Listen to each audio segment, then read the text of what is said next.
Hello everyone. Today we are going to read class 12th poem second, A Boy's Song. It is composed by W. Gibson. इनका पूरा नाम है Wilfred Wilson Gibson. इस कविता में कवि ने पक्षियों की स्वतंत्रता के बारे में बताया है कि हमें किसी भी पक्षी को कैद नहीं करना चाहिए, बल्कि उन्हें खुले आसमान में स्वतंत्र रूप से छोड़ देना चाहिए।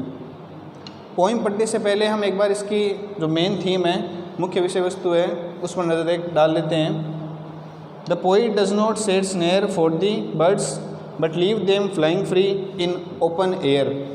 The poet does not set snare, set का अर्थ होता है बिछाना, स्नेयर का अर्थ होता है जाल।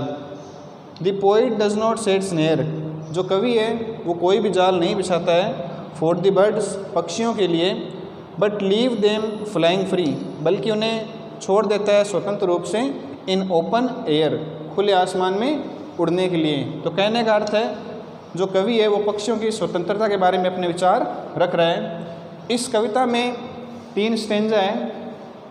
पहला स्टेंजा देख लेते हैं। Because I set no snare, क्योंकि मैं कोई भी जाल नहीं बिछाता हूँ, but leave them flying free, बल्कि उन्हें स्वतंत्र रूप से उड़ने के लिए छोड़ देता हूँ। All the birds of the air, हवा में उड़ने वाले जितने भी पक्षी हैं, बिलोंग्स टू मी, बिलोंग्स का अर्थ होता है संबंध रखना, वो मुझसे क्या रखते हैं, संबंध। अर्थात कवि कहते हैं हवा में उड़ने वाले जितने भी पक्षी हैं वो मुझसे क्या रखते हैं, संबंध रखते हैं। Stanza 2। From the blue tit on the sloe to the eagle on the height, uncaged they come and go for my delight. Blue tit एक छोटी सी चिड़िया का नाम होता है। स्लो का अर्थ होता है झाड़ी। From the blue tit on the slow, झाड़ी के ऊपर बैठी हुई एक ब्लू टिट नाम की चिड़िया, to the eagle on the height, या आकाश में ऊंचाई पर उड़ने वाला बाज। Uncage they come and go for my delight, uncage का अर्थ होता है स्वतंत्र रूप से, डिलाइट का अर्थ होता है खुशी।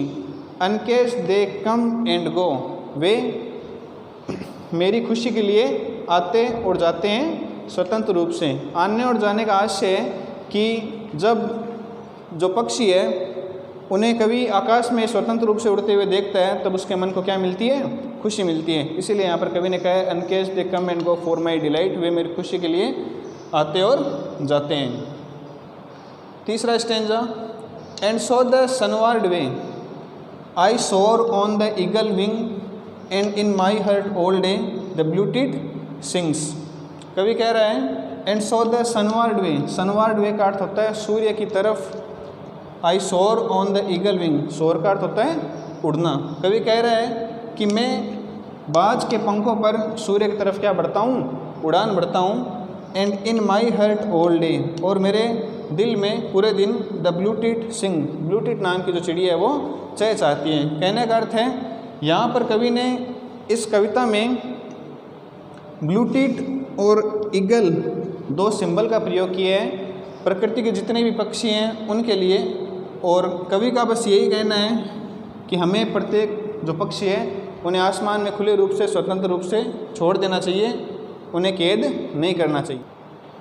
यहाँ पर पोएम के मीनिंग लिखे गए हैं, आपको इन्हें अपनी कॉपी में लिखना है, याद करना है, और वीडियो को पूरा देखकर पोएम को दोबारा पढ़कर यहाँ पर एक क्वेश्चन लिखा गया है, उसका आंसर अपनी अपनी कॉपी में लिखना है।